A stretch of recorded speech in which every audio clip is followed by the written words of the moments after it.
Hello, and welcome to another episode of Patient Conversations with Leah. Today, we have with us John, who's going to share his experience having lung cancer, being diagnosed stage 4 at a young age of 40. And I'm so excited to have him on our show today because he and I have connected over Facebook Messenger about surgery options. So, John has been proactive with his care, and we're here just today to talk a little bit about kind of what his journey has been like. So, John, if you'd like to take us back to the beginning, feel free. Just give us a little summary of how things have came about for you. Um, I mean, the first moment that it really like hit me that something was up was probably November of 2023. Started getting this back pain on my left side, and I let it go for maybe 2 to 3 weeks or so, but it was just like this pain, like just so weird, like out of the.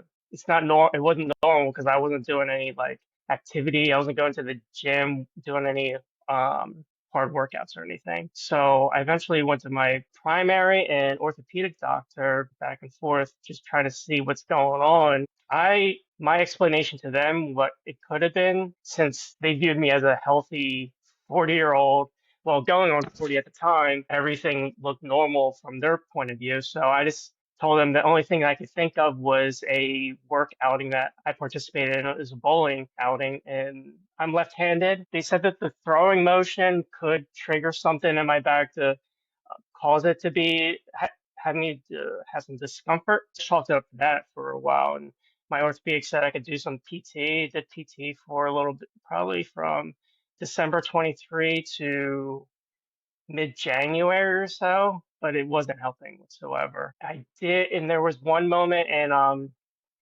January of 24 where I was a little nervous because I sneezed and I had blood in my hand. I was just like, that's so bizarre. Around the time I think I was getting over a cold or something, and I went to my primary, and I was like, "Oh, you're probably just getting over something. It was probably something in your chest." So I was like, "All right." Still got this back pain going on. I'd never had coughed up blood or anything after that, so I was just like, "Yeah, it probably was from being sick, you know." And the back pain over time just it got worse and worse. It felt like a baseball in my back. I was like, the doctors that I've seen throughout this time kept on saying, "You're a healthy male. What do we have to worry about? Yeah, maybe it's just a muscle pull, or maybe something like a disc in your back or something like that."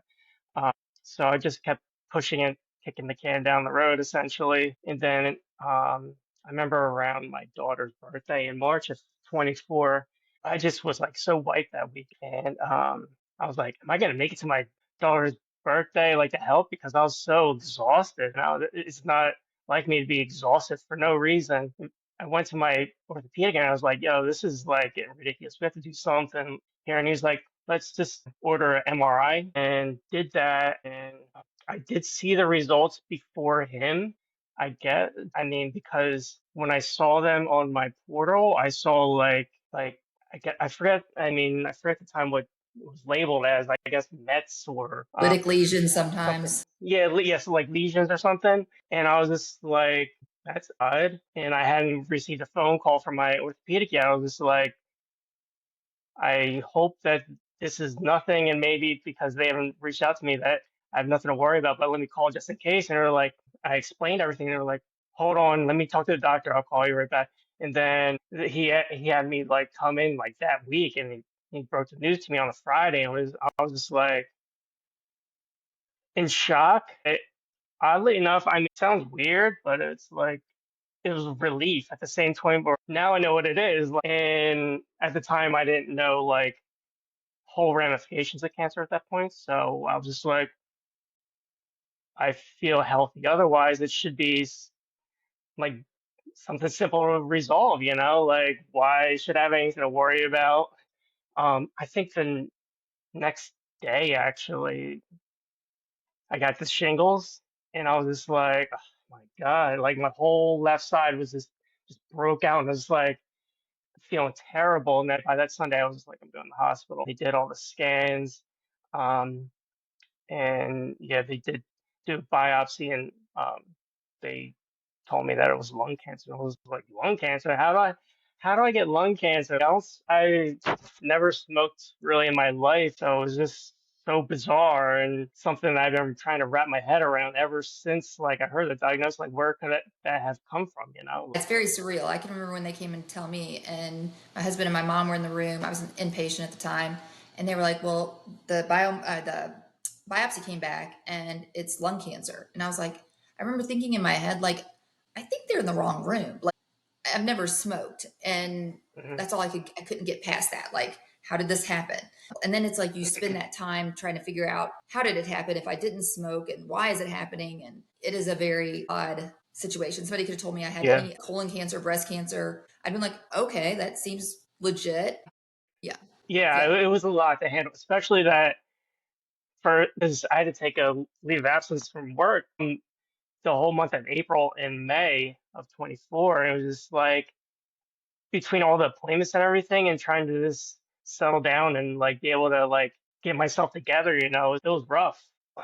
I'm a guy. So emotions aren't something that really we tap into really. So I mean, they came out in a fury during those 2 months. So it was just like, yeah, like it was not easy whatsoever. So when you were told that you had lung cancer and then you eventually biomarker testing came back and you found out you were EGFR, at that point, what treatment did they start you on? What was their plan of attack, I guess, originally? Okay. So I bounced around a little, well, just once actually. So I went to this first cancer center um, near my home that my orthopedic recommended. He was going to recommend at least 4 sessions of the carboplatin and pemetrexed. They would have been like 3-hour sessions, I think that what they made it out to be that I would have to like do. He's made out to be that would be the resolve a lot of the mess that I had in my body. Along with Tagrisso, he talked about the pill a little bit, but didn't really go into detail. He mostly was fixated on doing the chemo portion of it. Then I switched my oncologist to Sloan, and they just wanted me to do the Tagrisso for the most part. They offered me the floor too with carboplatin and pemetrexed. Did 4 sessions of that, finished it up on the combination in October.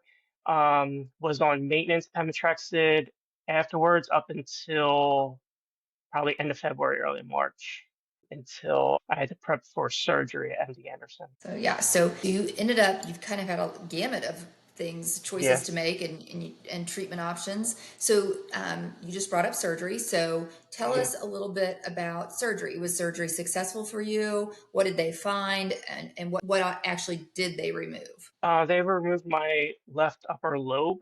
Uh, It was successful. Did need a blood transfusion. That was fine. Got the aches. I mean, I was really sore afterwards. Obviously, you know about that. I did wake up with my left eye was like swollen. I mean, no one knew what it really was.